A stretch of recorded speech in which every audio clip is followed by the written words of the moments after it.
Hi. So back in college, I sustained a pretty rare injury playing football back in Rochester Community Technical College. And just throughout that whole entire process, it kind of piqued my interest in to going into the field that I want to go to, which is physical therapy and just kind of the whole process of rehabilitation.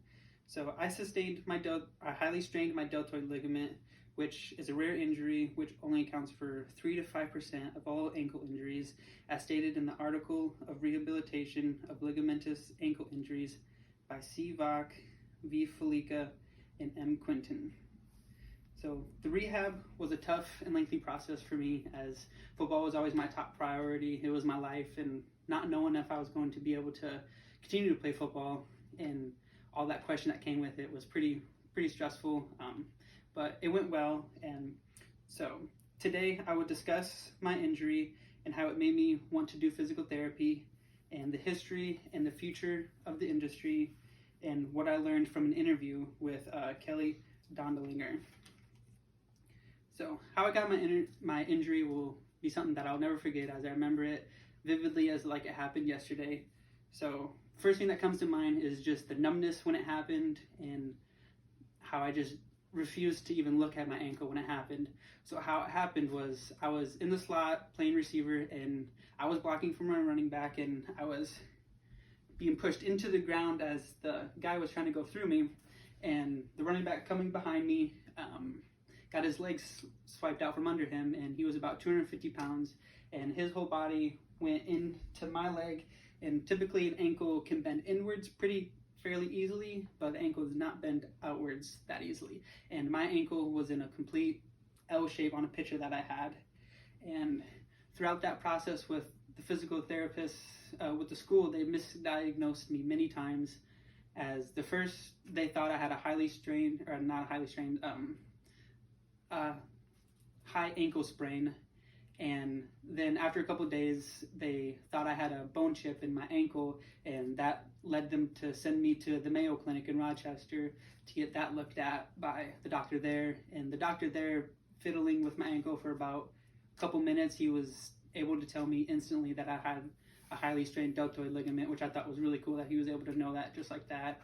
And one of the really cool things that he told me about how rare the injury was, like stated previously, that it accounts for only 3 to 5% of all ankle injuries. And one of the things that he said is that typically before anything that happens to your deltoid ligament right here, like for it to completely tear, usually your tibia will snap and you have a broken ankle. So I was fortunate enough not to completely have my leg destroyed, but I thought it was interesting at how rare that injury was. So throughout physical therapy, it has a rich history, just because it has been needed throughout history, because we always seem to hurt ourselves. And one of the best forms to kind of develop the field has been a trial and error mixed with science, as far as that just being the most effective way.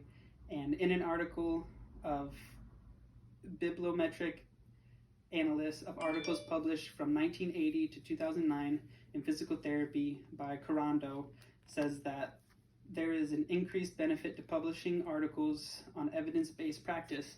So kind of what that is talking about is just throughout history, one of the best ways to kind of further the knowledge is going back with these articles and kind of finding the best process of how to treat an injury, and kind of getting the most effective way, being able to get your patients kind of back healthy and back to the normal everyday life as fast as possible.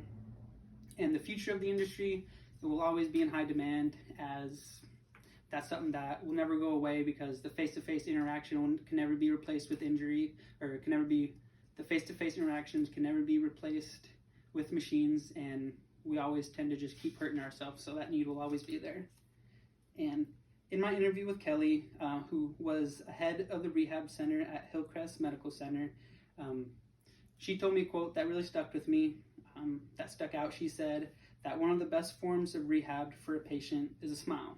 And that couldn't be more true, because one of the biggest obstacles to get over is overcoming that mental block of sustaining that injury, and being able to kind of push through that and give them the confidence to let them know that they can do it, and let them know that they aren't alone, and being able to be be there with them step by step is really, really big, and helping with that.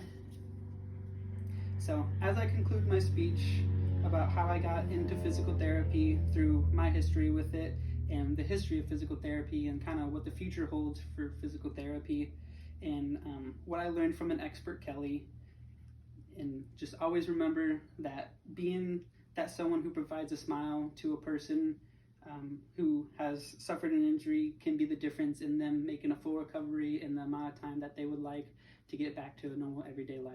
Thank you.